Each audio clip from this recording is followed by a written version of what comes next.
నమస్తే. ప్రస్తుతం లోక్సభ ఎన్నికలు జరుగుతున్న తరుణంలో ప్రజల పక్షాన నిలిచేటువంటి రాజకీయ నాయకులు తమ ఇష్టానుసారంగా మాట్లాడుతూ అక్కడ వాతావరణాన్ని వేడెక్కిస్తున్నటువంటి పరిస్థితి కనబడుతుంది. అయితే ప్రజల కోసము శ్రమించేటువంటి నాయకులు అనేది ఎవరు ఎక్కడ కనబడతలేరని చెప్పి ప్రజలు కూడా అనుకుంటున్నారు. మరి ఇలాంటి సందర్భంలో ప్రజల కోసం నిత్యం కృషి చేసేటువంటి నాయకులు ఎవరు అనేది ఇప్పుడు ఒక ప్రశ్న తలెత్తుతూ ఉంది.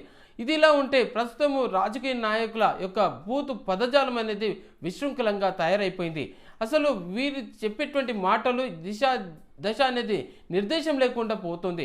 అయితే ప్రజలకు ఏం సమాచారం తీసుకెళ్దాము అనేటువంటిది కూడాను ఎటు తోచని పరిస్థితి లోపల ఈరోజు వారు రాజకీయ నాయకులు మాట్లాడుకుంటున్నటువంటి తీరు ఇప్పుడు అందరినీ ఆశ్చర్యంలో ముంచెత్తుతుంది. సో ఇదే విషయాన్ని మనం ఇక్కడ ఉస్మానియా యూనివర్సిటీ ప్రొఫెసర్ జానకి రామిరెడ్డి తోటి మాట్లాడదాం.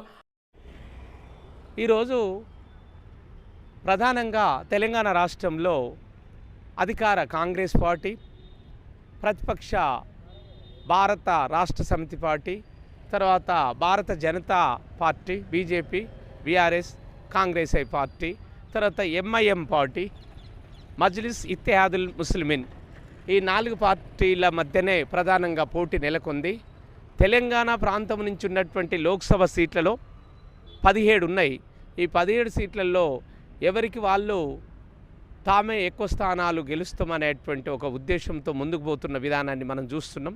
అయితే ఇక్కడ సబ్జెక్ట్ ఏంటంటే పార్టీల రాజకీయ నాయకులు పార్టీల జంపింగ్ ఎక్కువ జరుగుతుంది.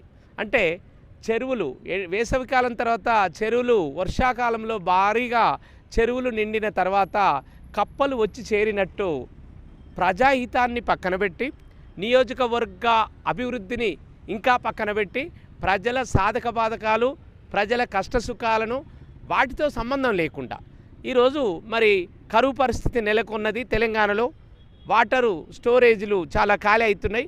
మరి ఎలా ఈరోజు బెంగళూరులో ఒక పక్క మనం చూస్తున్నాం త్రాగునీటి పరిస్థితి చాలా కటకట ఉంది. అలాంటి పరిస్థితులలో ఈరోజు గ్రామీణ ప్రాంతాలలో కానీ తెలంగాణ రాష్ట్రంలో పట్టణ ప్రాంతాలలో కానీ మరి ఇలాంటి సాధక బాధకాల విషయాలను పక్కన పెట్టి ఎంతసేపు ఈ ఎన్నికల వేడి, లోక్సభ ఎన్నికల వేడిలో ప్రధాన పార్టీలు మరి నిమగ్నమై ఉన్నటువంటి ప్రస్తుత తరుణాన్ని మనం చూస్తున్నాం.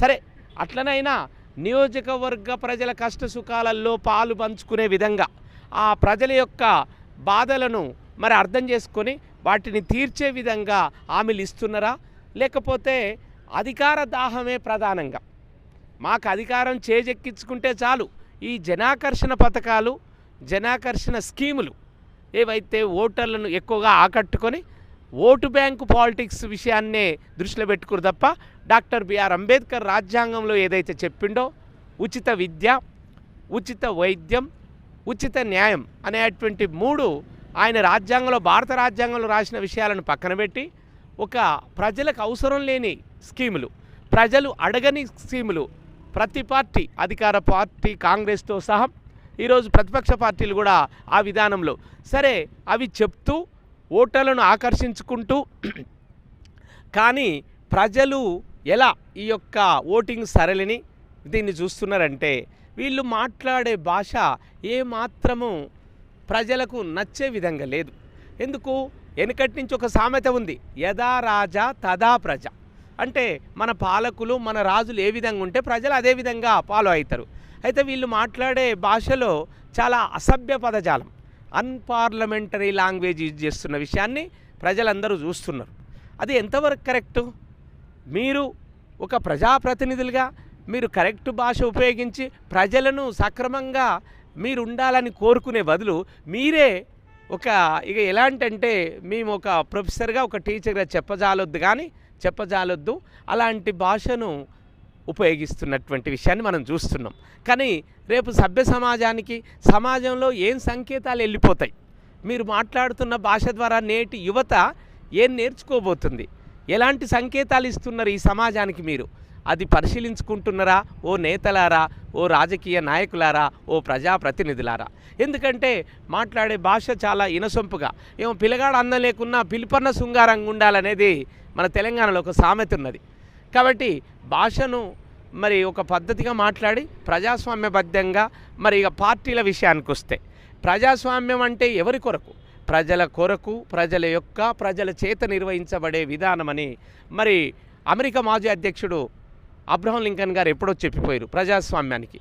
ప్రజాస్వామ్యంలో ప్రజలే స్వాములు, అంటే ప్రజలే పరిపాలకులు. కాకపోతే ఇంతమంది ప్రజలు ఈ యొక్క ప్రభుత్వ వ్యవహారాలలో పాల్గొనలేరు కాబట్టి నియోజకవర్గాలుగా దేశాన్ని విభజించి ఒక్కొక్క నియోజకవర్గానికి 7.5 నుంచి 14, 15, 20 లక్షల వరకు కూడా దేశంలో అతిపెద్ద నియోజకవర్గం ఈరోజు మల్కాజిగిరి మన తెలంగాణలోనే ఉంది. కాబట్టి ఈ రకంగా 17 నియోజకవర్గాలు పార్లమెంటు నియోజకవర్గాలలో మాట్లాడుతూ మరి ఉన్నారు. అయితే పార్టీలు ఎలా ఉన్నాయి, ప్రజాప్రతినిధులు ఎలా ఉన్నారు? నిన్నటి వరకు బీఆర్ఎస్ భారత రాష్ట్ర సమితి పార్టీలో ఉన్నటువంటి పెద్దలు చిన్న స్థాయి నుంచి ఎంపీ మరి ఎలాంటి స్థాయి రాజ్యసభ సభ్యుల వరకు ఉన్న వాళ్ళు కూడా ఈరోజు మళ్ళా ఆ పార్టీకి రిజైన్ చేసి, కొంతమంది రిజైన్ చేయకుండా పదవులకు డైరెక్ట్ వచ్చి ఈ అధికార కాంగ్రెస్ పార్టీలకు చేరుతున్నారు. ఏంది మరి ఇది? వీళ్ళు ఈ విధంగా వలస రావడానికి గల కారణాలు ఏంది అంటే, ప్రజల కష్టసుఖాలు పట్టుకొని ప్రజలకు సేవ చేయాలనే ఉద్దేశంతో వస్తున్నారా? సేవను పక్కన పెట్టి వీళ్ళ అధికారం దాహము, అంటే పదవులను ఆశించి, ఇది ఎందుకంటే కాంగ్రెస్ పార్టీ ఇప్పుడు రూలింగ్లో ఉంది, అప్పుడు బీఆర్ఎస్ పార్టీ రూలింగ్లో ఉంది కాబట్టి అక్కడ పదవులు అనుభవించారు. మళ్ళీ ఇప్పుడు కాంగ్రెస్ పార్టీ రూలింగ్లో ఉంది కాబట్టి ఇక్కడ ఎంపీలుగా, మెంబర్ ఆఫ్ పార్లమెంటుగా, ఎమ్మెల్యేలుగా, మెంబర్ ఆఫ్ లెజిస్లేటివ్ అసెంబ్లీ, తర్వాత మెంబర్ ఆఫ్ లెజిస్లేటివ్ కౌన్సిల్, ఎమ్మెల్సీలుగా శాసన మండలి, శాసనసభ, మరి రాజ్యసభ, మరి లోక్సభ సభ్యులుగా మరి ఎన్నికై వాళ్ళ యొక్క వ్యక్తిగత స్వార్థపూరిత రాజకీయాలకు పదవులు, అది పార్టీలు మారుతున్నారు తప్ప ప్రజల యొక్క బాధలను పట్టించుకుందాం, ప్రజలకు బాగు చేద్దాం, నియోజకవర్గానికి వాటర్ తెద్దాం, నియోజకవర్గ అభివృద్ధికి నిధులు తెద్దాం అనేటువంటి ఆలోచన ఏమాత్రం లేదని ఇక్కడ స్పష్టంగా మనం అర్థం చేసుకోవచ్చు. ఈరోజు మీ ఎలక్ట్రానిక్ మీడియా, ఈ ప్రింట్ మీడియా ద్వారా ప్రజలంతా గమనిస్తున్నారు. ఎందుకంటే రోజు రోజుకు ఈ పార్టీల వలసలు ఇది చూసి ఊసరవెల్లులు నవ్వుకుంటున్నాయి. ఎందుకంటే ప్రకృతి ఊసరవెల్లులకి ఇచ్చిన వరం ఏంటంటే, ఊసరవెల్లి అనేటువంటిది తాను సంచరిస్తున్న చెట్టు ఆకుల రంగుకు అనుగుణంగా తన శరీరాన్ని మార్చుకునేది ఆ ప్రకృతే ఆ ఊసరవెల్లికి మరి ప్రసాదించింది. ఎలా? అది చిన్నగా నడుస్తుంది. మనం గ్రామీణ ప్రాంతాల్లో, పట్టణ ప్రాంతాలలో ఊసరవెల్లిని చూస్తుంటే పిల్లలు రాళ్ళు విసిరేసి కొడుతుంటారు దాన్ని.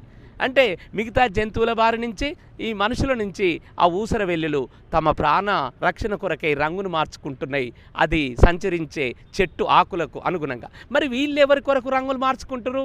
నిన్నటిదాకా ఒక పార్టీలుండి ఆ పార్టీలో పదవులను అనుభవించి వేరే ఇతర ప్రతిపక్ష పార్టీలను తిట్టి మరి పదవిని ఆశించి పదవికి ఆ ప్రమాణ స్వీకారం చేసి ఆ సిరా ఆరకముందే, ఆ సిరా తడి ఆరకముందే మళ్ళీ ఆ పార్టీని కౌగులించుకుంటారు. దీన్ని ఏమని అర్థం చేసుకుంటారు?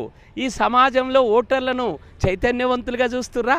ఈ సమాజంలో ఓటర్లను మరి మభ్యపెడుతూ తమ పబ్బం గడుపుకోవడానికే ఈ రాజకీయ నాయకులు ఈ విధంగా పార్టీలు మారుతూ ప్రజల యొక్క కష్టసుఖాలను పక్కన పెట్టి దేశ శ్రేయస్సును, మరి రాజ్య సంక్షేమాన్ని, భారత రాజ్యాంగంలో ఏ విలువల కొరకు మరి ఆనాడు మన స్వాతంత్ర సమరయోధులు కష్టపడి బ్రిటిష్ వాళ్ళని ఎల్లగొట్టి మనకు స్వాతంత్రం తెచ్చిర్రో అలాంటి స్వాతంత్రోద్యమ నాయకుల మరి ఫలితాలను మనం ఈ మధ్యన మనం విడమర్చిపోతున్నాం అనే విషయాన్ని మీ జనహిత టీవీ ద్వారా నేను ఈ తెలంగాణ సమాజానికి చెప్పదలుచుకున్నాండి.